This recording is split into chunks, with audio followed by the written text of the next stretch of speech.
Hello guys, welcome to new video. I hope आप सब अच्छे होंगे, आप सब अच्छा कर रहे होंगे। लास्ट लेक्चर में हमने सेट मैट्रिक्स जीरो नाम से एक प्रॉब्लम को सॉल्व किया था। सेम प्रॉब्लम थी बट उसमें जो वैल्यूज़ थी उस तरह वो पॉजिटिव थी। इसमें नेगेटिव एंड पॉजिटिव दोनों रहेंगी, है ना। तो पहले हम सबसे पहले क्वेश्चन समझेंगे, फिर हम अप्रोचेस देखेंगे और फिर इसकी टाइम एंड स्पेस कंप्लीटिव भी समझेंगे। ठीक है, तो देख लेते हैं पहले क्वेश्चन में करना क्या है। तो मान लेते हैं हमको कोई मैट्रिक्स दे रखी है, ठीक है। ये 4x4 की है बट जरूरी नहीं है रो और कॉलम सेम हो, डिफरेंट भी हो सकते हैं।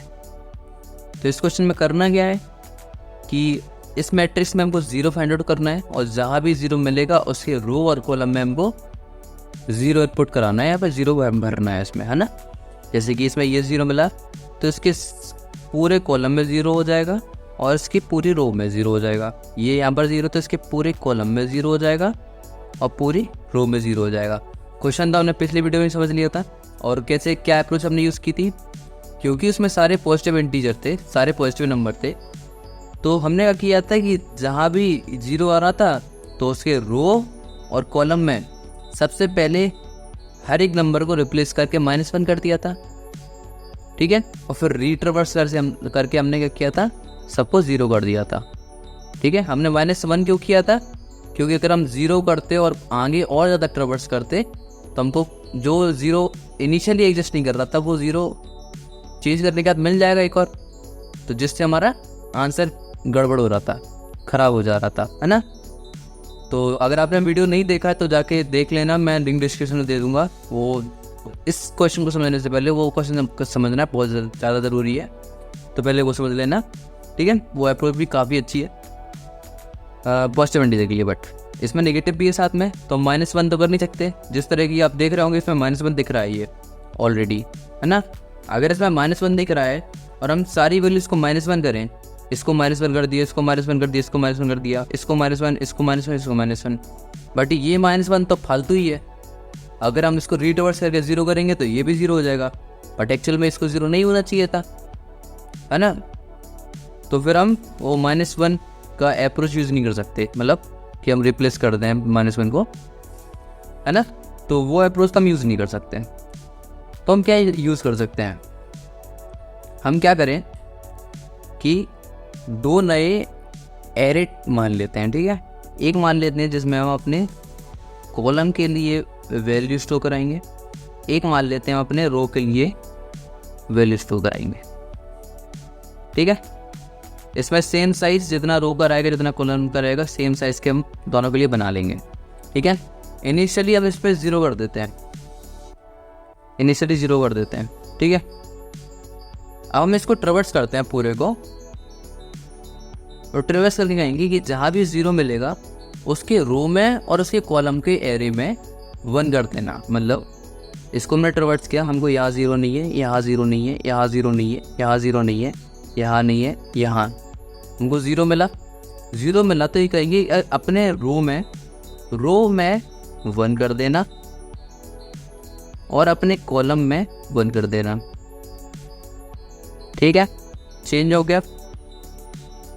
अब आगे ट्रेवर्स होगा, ये अब नेक्स्ट जीरो यहाँ पे मिल रहा है, तो इससे कहेंगे अपने रो में अपने कॉलम में 1 कर दो, चेंज कर दो, ठीक है, ठीक है।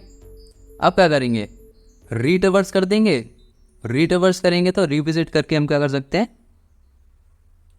वैल्यूज हमारे पास है, जहाँ भी हमको 1 मिलेगा, जिस भी कॉलम में और जिसकी रो में हमको 1 मिलेगा उस पूरी रो और उस पूरी कॉलम को हम क्या जीरो कर सकते हैं। इस तरीके से कर सकते हैं, है ना, हो सकता है ये चीज़। तो उसका कोड देखते हैं, क्योंकि ड्राई रन तो ये हुई गया ऑलमोस्ट। क्या होगा इसके बाद, इसका आउटपुट क्या हो जाएगा, इसको हम रिविजिट करेंगे तो इसका आउटपुट बना लेते हैं, सिंपल रहेगा।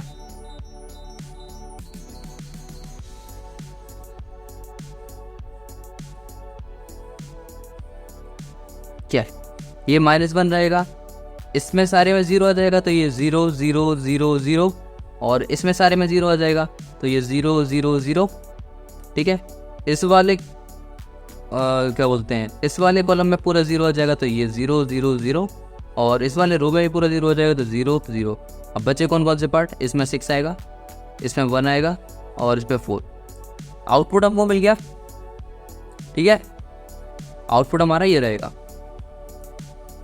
तो इसका सीधा कोड देखते हैं और कोड के हेल्प से समझ भी लेंगे कि हमने क्या किया है और कैसे करना है। देखो, एक रो के लिए अलग से एरे बनाना था, वेक्टर बना लेंगे, और एक कॉलम के लिए अलग से बनाना था, तो पहले वो बना लेते हैं। क्या लिखेंगे? वेक्टर इंट एक रो के लिए बना लेते हैं, ठीक है। इसका रो के लिए साइज क्या हो जाएगा? जो हमारे मैट्रिक्स की साइज है ना, मैट्रिक्स डॉट साइज, है ना।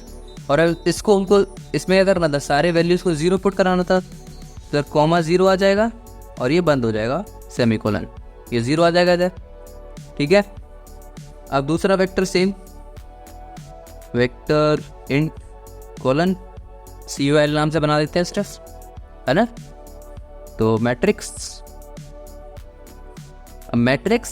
0 डॉट साइज, और सब में 0 इनपुट कराना था, तो हमने सब में 0 इनपुट करा दिया, ठीक है। यहाँ तक समझ में आया? ये हमको रो और कॉलम का मिल गया, ये दोनों बन गया, इसका मतलब बन गया, और सब में 0 भी इनपुट करा दिया हमने, ठीक है। अब क्या करेंगे? ट्रेवर्स करेंगे और 0 फाइंड आउट करेंगे, जहाँ भी 0 मिलेगा उसके रो कॉलम में चेंज करेंगे, और कॉलम के मतलब रो के किसी बॉक्स में चेंज करेंगे और कॉलम के किसी बॉक्स में चेंज करेंगे, ठीक है। तो इसको पहले विजिट करते हैं। For int i equals to 0 से लेके i smaller than matrix dot size और i प्लस प्लस, ठीक है। अब for int j equals to 0 से लेके j smaller than matrix 0 dot size, column और रो दोनों में ट्रेवर्स करेंगे ना, मतलब नेस्टेड चलाते हैं, क्योंकि हम मैट्रिक्स को ट्रेवर्स करने के लिए नेस्टेड लूप चलाना पड़ता है। अब क्या फाइंड आउट करना है कि if matrix i j equal जहाँ भी हमको 0 मिले, ठीक है, जहाँ भी 0 मिलेगा तुम क्या करेंगे? अपने रो और कॉलम में चेंज करा लेंगे। तो रो के ith इंडेक्स पे, रो के ith इंडेक्स पे 1 कर दो, ठीक है, और कॉलम के ith इंडेक्स पे 1 कर दो, ठीक है। ये दोनों चीज़ हो जाएंगी। सारे लूप बंद कर देते हैं, ये लूप बंद और ये वाला भी लूप बंद, ठीक है। ये चीज़ समझ में आई ना? ये चीज़ तो सिंपल थी। अब आगे बढ़ते हैं। अब क्या करना था इसके बाद? रिविजिट करते हैं इसको। तो वही for loop nested for int i से लेके मैट्रिक्स डॉट साइज, है ना, और i प्लस प्लस, ये ठीक है। अब for int j equals to 0 से लेके और मैट्रिक्स 0 डॉट साइज और i plus plus, sorry j plus plus, ठीक है। ये ट्रेवर्स हो गया। अब क्या है? जहाँ भी हमको 1 मिलेगा, कहाँ पर हम इसको 0 करेंगे? इफ रो का i मतलब रो के वेक्टर में ith इंडेक्स पर अगर 1 है, इक्वल 1, एंड नहीं, और क्यों लगाया हमने? पहले लिख लेते हैं। और कॉलम के jth इंडेक्स पर अगर 1 है तो हम क्या करेंगे? मैट्रिक्स के i, j पर 0 वैल्यू को पुट कर देंगे। अब ये चीज़ समझने वाली है कि हमने और क्यों लगाया और ith इंडेक्स jth इंडेक्स समझाते हैं। जैसे कि हमने ऊपर बनाया था, हमने रिविजिट कैसे किया? हम हर एक इंडेक्स पे पहुँचे, हमें इस इंडेक्स पे पहुँचे सबसे पहले, ठीक है। रिविजिट करने पर इस इंडेक्स पे पहुँचे, इस बॉक्स को हमने पूछा इसका रो या फिर कॉलम कोई भी किसी की वैल्यू 1 है क्या? किसी एक की वैल्यू भी 1 होगी तो ये 0 होगा, है ना? तो नहीं है। अब इस पे पहुँचे, इस पे पूछा क्या रो और कॉलम में से किसी की वैल्यू 1 है? हाँ तो 1 है ना, एक की वैल्यू तो 1 है, इसमें 0 ज़रूर है, इसमें 1 है। अगर ये भी 1 है तो इसका मतलब इस कॉलम में 0 प्रेजेंट कर रहा है, तो यहाँ 0 हो जाएगा, है ना? ये 0 हो जाएगा, अपडेट हो जाएगा 0। अब इधर जाएंगे तो पूछेंगे दोनों में से कोई भी 1 है, अब 1 है, ये भी 0 हो जाएगा। अब इधर पूछेंगे दोनों में से कोई भी 1 है, नहीं है, तो ये 6 रहेगा ऑलरेडी जो है। फिर ये भी 0, ये भी 0 और ये भी 0, क्योंकि इधर हमारे जो रोथ वाले में वो उसमें 1 है, ठीक है। अब ये भी 0, ये क्योंकि इसका जो भी हमारा रोथ वाला बॉक्स है उसमें सब में 1 है तो सब 0। अब इसमें आ जाते हैं, इसमें क्या है, ये तो जो है वही रहेगा क्योंकि इसके ना रो में ना कॉलम में किसी में 1 नहीं है। इसमें 0 हो जाएगा, इसमें 0 हो जाएगा क्योंकि ये दोनों 1 है, और इस वाले में कुछ नहीं होगा, चेंज नहीं होगा क्योंकि इसका ना इसका रो ना इसका कॉलम कहीं भी 1 नहीं है, ठीक है। समझ में आया? इसकी टाइम कॉम्प्लेक्सिटी देख लेते हैं अब सीधा। टाइम कॉम्प्लेक्सिटी क्या रहेगी? टाइम कॉम्प्लेक्सिटी ये लूप और ये लूप नेस्टेड एक ही बार ट्रवर्स किया है, तो मैट्रिक्स को ट्रवर्स करने की time complexity big O of n square, ठीक है। और रिविजिट भी किया है हमने, रिविजिट भी किया है, रिट्रवर्स किया है, तो big O of n square की। तो ओवरऑल टाइम कॉम्प्लेक्सिटी क्या हो गई? टाइम कॉम्प्लेक्सिटी ओवरऑल हो गई big O of l square plus n square, ठीक है।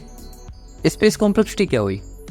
हमने 2 वेक्टर यूज़ किए, साइज ऑफ रो और साइज ऑफ कॉलम, है ना? तो n प्लस m, अब ये n स्क्वायर जो मैंने लिख दिया है वो किस बेसिस पे लिख दिया है कि रो और कॉलम इक्वल मान लिए मैंने, है ना? तो ये चीज़ नहीं होगी, क्या होगा n into M plus n into M, है ना? क्योंकि दोनों का साइज अलग अलग है ना रो और कॉलम का, तो ये चीज़ हमको लिखनी पड़ेगी, ठीक है। तो उसकी दूसरी अप्रोच देखते हैं। अब क्या कर सकते हैं इसको ऑप्टिमाइज करने के लिए? क्या करें, इसकी स्पेस कॉम्प्लेक्सिटी को हटा दें, ये चीज़ हम कर सकते हैं। तो दूसरी अप्रोच में हम क्या करते हैं, इसकी स्पेस कॉम्प्लेक्सिटी को हटा देते हैं। अब इसकी दूसरी अप्रोच में क्या करना था हमको कि स्पेस कॉम्प्लेक्सिटी को हटाना था। तो जो हमने ऊपर मतलब इसके ऊपर एक एरे लिया था जो हमारे कॉलम्स के वैल्यूज़ के लिए हेल्प कर रहा था स्टोर करने को, और एक हमने बॉक्स यहाँ लिया था जो हमारे रो की वैल्यूज़ को स्टोर करने के लिए हेल्प कर रहा था। तो क्यों ना हम एक चीज़ करें, इन दोनों को अंदर रख दें। मतलब इस बॉक्स को अंदर रखेंगे तो ये पहला कॉलम, सॉरी पहली रो, और इस बॉक्स को अंदर रखेंगे तो इसमें पहला कॉलम, ठीक है, ठीक है। ऐसा कर देते हैं ना, अरे ऐसा कर सकते हैं। लेकिन हम उसमें क्या कर रहे थे कि ऑलरेडी 0 को प्रिजर्व कर रहे थे, और जहाँ भी हमको मैट्रिक्स में जिस भी रो और कॉलम के लिए 0 मिल रहा था उसके रो और कॉलम में 1 पुट कर दे रहे थे। यही कर रहे थे हम पिछले अप्रोच में। इसमें हम 1 नहीं कर सकते, ऑलरेडी 1 प्रेजेंट हो सकता है, लेकिन हम -1 भी नहीं कर सकते क्योंकि -1 तो नेगेटिव वैल्यू है, तो -1 कर नहीं सकते, नेगेटिव वैल्यू भी है इसमें तो। अच्छा, तो 0 कर देते हैं। मान लेते हैं कि यहाँ पर अगर 0 एग्जिस्ट कर रहा है, अगर यहाँ पर 0 एग्जिस्ट कर रहा है तो हम इसके रो और कॉलम के लिए अगर 0 0 पुट भी कर भी रहे हैं तो एक ही बात है ना। मतलब यहाँ पर 0 एग्जिस्ट कर रहा है और हमने यहाँ पर फिर से 0 कर दिया, बात क्या अंतर हुई? बात तो वही हुई। अगर हम बाकी मैट्रिक्स के लिए उसके लिए चेक करेंगे कि यहाँ पर 0 है कि नहीं, हाँ ऑब्वियसली 0 है, तो उसके लिए तो हम चेंज कर ही देंगे। ये चीज़ समझ में आ रही है ना? ये चीज़ समझ में आ रही है कि नहीं? देखते हैं, एक बढ़िया सा वो देख लेते हैं। एक पहले ट्राई रन इसका देख लेते हैं, और इफ़ अगर कोई नीड हुआ तो मैं एक और ट्राई रन करा दूंगा, सिंपल रहेगा। अब मैं क्या बोलता हूँ, इन दोनों को हम अंदर कर देते हैं, ठीक है। ये जो ऊपर वाले बॉक्स हैं इनको अंदर कर देते हैं, मतलब ये वो इधर ये वाला बॉक्स ये हो गया, इधर ऐसे ये बॉक्स ये हो गया, और ये वाला बॉक्स इसके अंदर कर दिया, ठीक। अब इसमें प्रॉब्लम क्या आ रही है कि जो ये वाला बॉक्स है ये इसमें भी आ रहा है, इसमें भी आ रहा है, तो ये हमको एक दिक्कत पैदा कर सकता है ना? ठीक है, तो सिर्फ एक ही बॉक्स है ना, बहुत सारे बॉक्स तो है नहीं, एक ही बॉक्स है ना। तो हम एक अलग से बॉक्स बना लेते हैं, एक अलग से बॉक्स बना लेते, ठीक है। हम कहेंगे ये वाला पूरा बॉक्स तो हम इधर अंदर रख देते हैं, ठीक है। अब जो ये वाला पूरा बॉक्स था उसके हम यहाँ तक के पार्ट को तो अंदर रख देते हैं, बट एक बॉक्स हम बाहर रखेंगे। कोई दिक्कत है? एक अलग से, इसका मतलब वो है कि हम एक अलग से वेरिएबल बना लेंगे जो हमारे इस वाले कॉलम की वैल्यू को शो करने में हेल्प करेगा, ठीक है। क्योंकि बाकी सारे कॉलम की वैल्यू तो यहाँ स्टोर हो जाएगी, इस कॉलम की यहाँ स्टोर हो जाएगी, इस कॉलम की यहाँ स्टोर हो जाएगी, इस रो की यहाँ स्टोर होगी और इस कॉलम की यहाँ स्टोर होगी, ठीक है। इस रो की यहाँ स्टोर होगी, इस रो की यहाँ स्टोर होगी, इस रो की इससे यहाँ स्टोर होगी। कोई दिक्कत? सबके लिए अपना स्पेस मिल गया, हर एक कॉलम हर एक रो के लिए अपना अपना स्पेस मिल गया सबको, ठीक है। कोई भी अब मर्ज नहीं कर रहा है ना। तो ये हमारा यहाँ से लेके यहाँ तक, और ये इसका ज्वाइन हो गया, ये और ये पार्ट हमारा एक हो गया हमारा जो कॉलम की वैल्यू स्टोर करने में हेल्प करेगा, और ये वाला पार्ट हो गया हमारा जो रो की वैल्यू को स्टोर करने के लिए हेल्प करेगा, ठीक है। इतना तो हम समझ गए। अब करते हैं ट्राई रन, ठीक है। रिवर्स करते हैं। सबसे पहला जीरो का मिलेगा, ये नहीं है, ये नहीं है, ये नहीं है, ये नहीं है, ये नहीं है, ये हमको जीरो मिला। हमने बोला अपने रो और कॉलम में ज़ीरो कर दो, तो इसके हमने कॉलम की वैल्यू यहाँ स्टोर कर दी और इसके रो के लिए वैल्यू यहाँ स्टोर कर दी, ठीक है। 0 0 हो गया। अब आगे बढ़े, यहाँ बढ़े, यहाँ बढ़े, यहाँ कोई नहीं है, यहाँ कोई नहीं, यहाँ कोई नहीं, मतलब यहाँ 0 मिला हमको, और इसके रो और कॉलम के लिए हमने कर दिया 0, ठीक है। अब क्या करेंगे, जब हम रिविजिट करेंगे तो रिविजिट हम पूरे मैट्रिक्स में नहीं कर सकते हैं, क्योंकि हम जिस तरीके से पिछले अप्रोच में चेक किया था ना कि इसके रो और कॉलम में अगर एग्जिस्ट कर रहा है तो उसको 0 कर दो, है ना। तो वैसा नहीं कर सकते ना फिर, क्योंकि मान लेते हैं ये 1 के लिए हमने चेक किया तो इसके रो और कॉलम के लिए दोनों के लिए एग्जिस्ट कर रहा है, फिर तो दोनों में 0 एग्जिस्ट तो कर ही रहा है ना, यहाँ पर भी। तो ये तो करना ही नहीं है।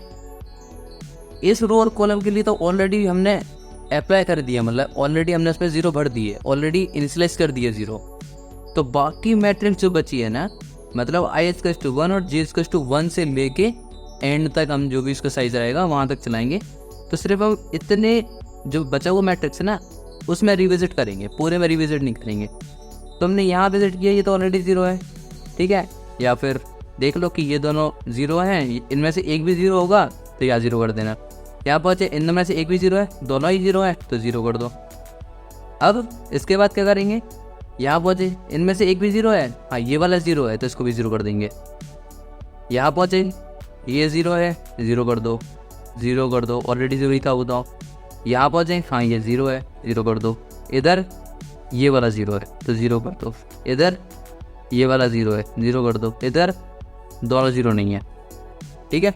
तो देख रहे होगे चारों, पिछले वाले में भी चारों कोने बचे थे, बाकी सब 0 हो गया था। इसमें भी चारों कोने बचे हैं, बाकी सब चारों कॉर्नर पे वैल्यूज है, बाकी सब 0 हो चुके हैं, ठीक है। तो आउटपुट हमारा सेम है ना। एक और ट्राई रन कर लेते हैं, चलो सिंपल सा। मैं मैट्रिक्स बना लेता हूँ पहले। अब इस मैट्रिक्स में मैंने इस पर्टिकुलर में भी मैंने एक 0 ले लिया, ताकि अगर आपको ये कन्फ्यूज़न हो कि इसमें ऑलरेडी अगर 0 प्रेजेंट हो तो क्या हुआ, अगर ये कन्फ्यूज़न आ रही तो ये भी इससे सॉल्व हो जाएगा, ठीक है। तो क्या करना था हमको, पहले जो ऊपर वाला बॉक्स था उसको अंदर रखना था, तो हमने इसके अंदर रख दिया। वो भी कैसे, ये आधे को यहाँ रखेंगे, सिर्फ एक बॉक्स हमारा यहाँ ऊपर निकल जाएगा, ठीक है, ठीक है, व्हाट इट, ठीक है। चलो इसमें एक और काम करते हैं कि ये एक और 1 है ना, इसको भी 0 मान लेते हैं, इधर भी 0 मान लेते हैं, ठीक है। अब क्या करें, बाकी जो इधर बाहर बॉक्स रहेगा उसको अंदर रखेंगे, तो इधर ये अंदर एक और बॉक्स आ जाएगा, इधर ये बॉक्स आ गया और ये वाला बॉक्स एक ऊपर पहुंच गया, ठीक है, गॉट इट। अब ट्रिवर्स करते हैं, पहले तो पूरे में ट्रिवर्स करने से पहले तो यहाँ क्या करेंगे, यहाँ 0 है क्या, नहीं, यहाँ 0 है, हाँ 0 है, तो इसके रो और कॉलम में 0 कर दो। तो अपने में तो ये 0 है ही, तो यहाँ पे फिर से 0 हो जाएगा, कोई दिक्कत नहीं है, यहाँ पर भी 0 करना पड़ेगा, तो यहाँ पर भी 0 कर देते हैं। ठीक है, अब आगे बढ़ते हैं। तो यहाँ 0 नहीं है, यहाँ 0 नहीं है, यहाँ 0 नहीं है, पूरे में 0 नहीं है, यहाँ 0 है, तो इसके रो और कॉलम में 0, ये तो ऑलरेडी 0 है। आगे बढ़े, यहाँ अपने रो में मतलब यहाँ 0 करना पड़ेगा, और ये अपनी जगह पर 0 है ही। ठीक है, अब करना था रिविजिट। अभी इसमें बहुत अच्छी लर्निंग मिलने वाली है, देखना। अभी जो जहाँ तक मैंने कराया ना, इसमें बढ़िया अप्रोच है ये भी, मतलब डिट्रायल ये ज़रूरी था। अब देखो, मैंने क्या कहा था कि जो रिमेनिंग मैट्रिक्स है उसमें हमको रिविजिट करना है। हमने इधर ये रिविजिट किया, हाँ ऑलरेडी एक 0 है तो यहाँ 0 कर दिया। यहाँ विजिट किया, यहाँ दोनों में से कोई 0 नहीं है, छोड़ो। यहाँ दोनों में से कोई 0 नहीं है, छोड़ो। यहाँ ऑलरेडी 0 ही है, तो 0 पर 0 ही करो, कोई फायदा नहीं। यहाँ हाँ 0 है तो इधर 0 करो, हाँ 0 है 0 करो। यहाँ पर हाँ 0 है 0 करो, यहाँ 0 करना पड़ेगा, यहाँ भी 0 करना पड़ेगा, ये पूरे में है। ठीक है, अब इसके हिसाब से आंसर क्या हुआ, इसके हिसाब से आंसर क्या हुआ, इसके हिसाब से आंसर हमारा हो गया, बना लेते हैं, कोई दिक्कत नहीं है, जल्दी बन जाएगा। 0 1 0 0, ये थोड़ा मैट्रिक्स पतली ज़्यादा हो गई है, कोई दिक्कत नहीं है, लेकिन ठीक है। 0 1 1 0 1 1 और 0 0 0 0 0 0, ये हमारा आंसर हो गया। और इनिशियली हमको कहाँ दिया था, इनिशियली हमको यहाँ दिया था, मतलब यहाँ दिया था, और यहाँ दिया था, तो यहाँ दिया था, और हमें यहाँ दिया था, तो ये दिया था। 3 हमको 0 थे इनिशियली। अब चेक करें, इस 0 के लिए पूरा इसका रो कॉलम 0 होना चाहिए था ना, नहीं है भाई, ये नहीं है। कहाँ 0 है, ये भी 0 होना चाहिए था, ये भी 0 होना चाहिए था, और ये भी 0 होना चाहिए था। ये तो गलत हो गया, ये तो गलत हो गया।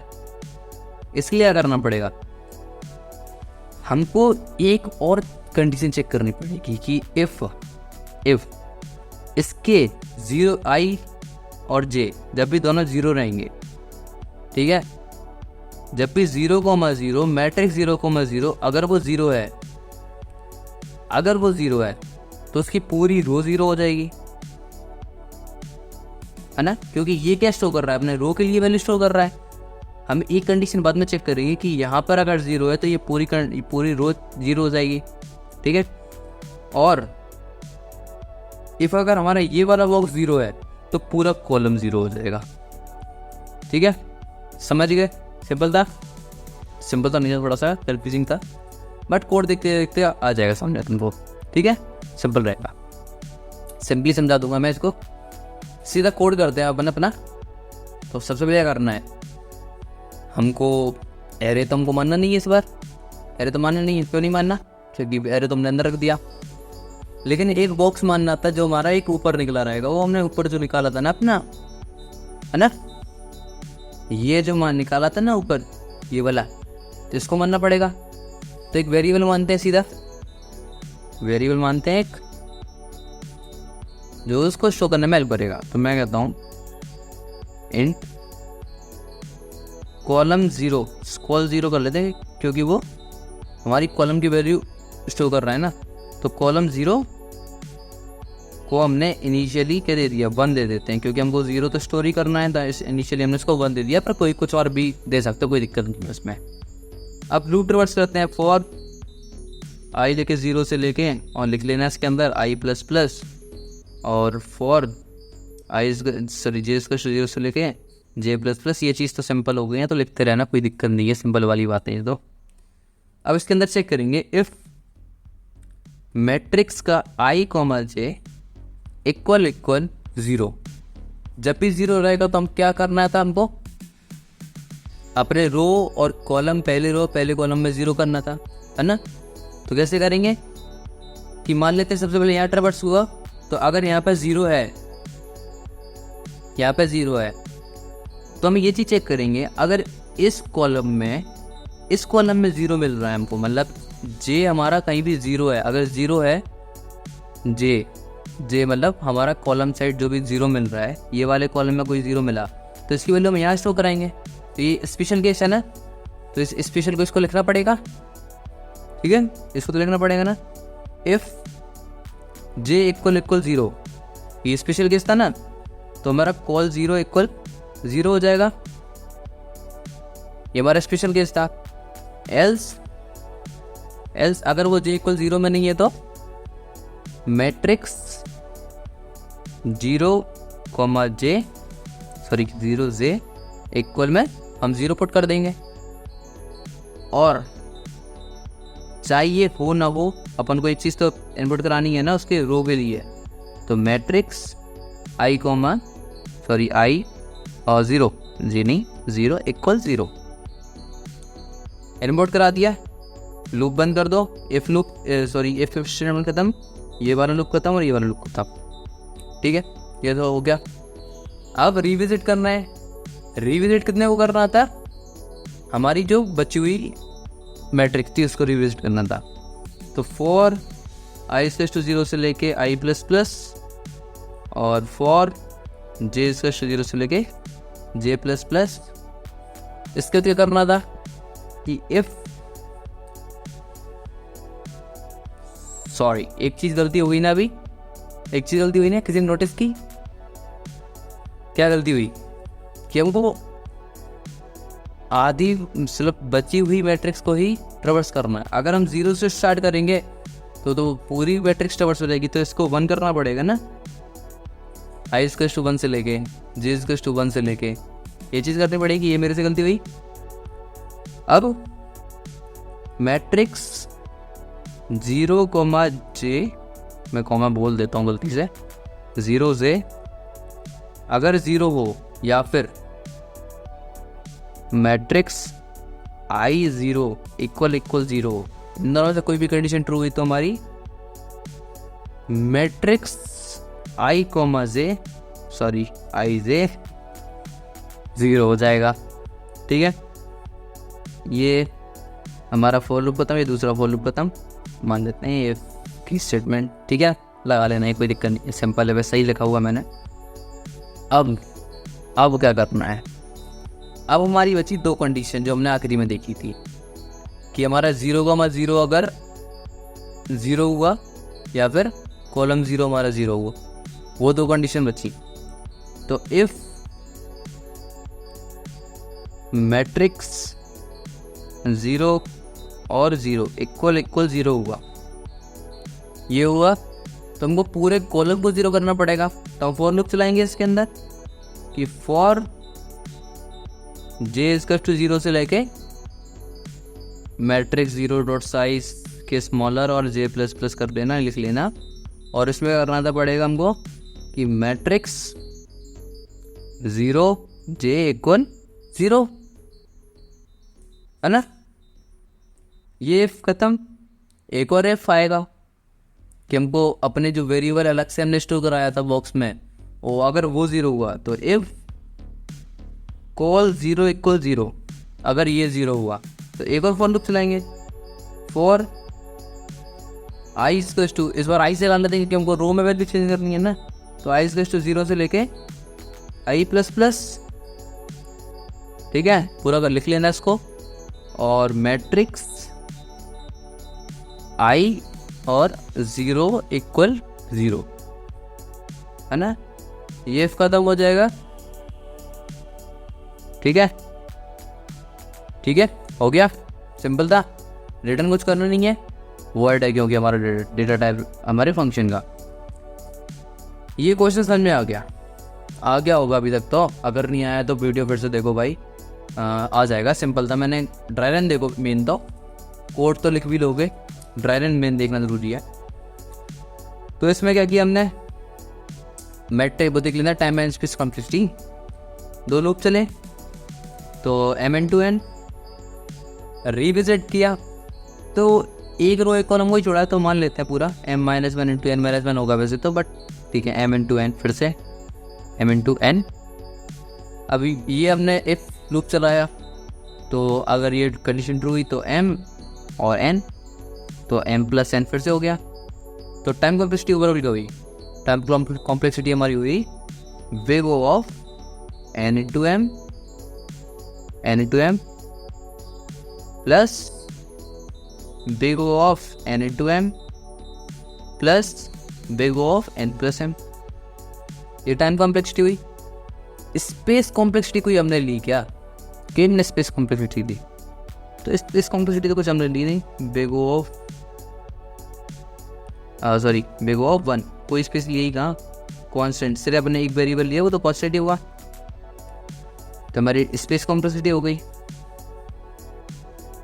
ठीक है, तो आई होप आपको समझ में आ गया होगा। अब अगर नहीं आया तो वीडियो फिर से देखो भाई, आ जाएगा, कोई दिक्कत नहीं है, अच्छे से मैंने समझाया है। सारे ड्राई रन देखो मेन तो, और 1-2 ड्राई रन उससे भी करो तो आपको आ जाएगा। So thank you so much, have a nice day, और पढ़ते रहें लिखते रहें। Good day.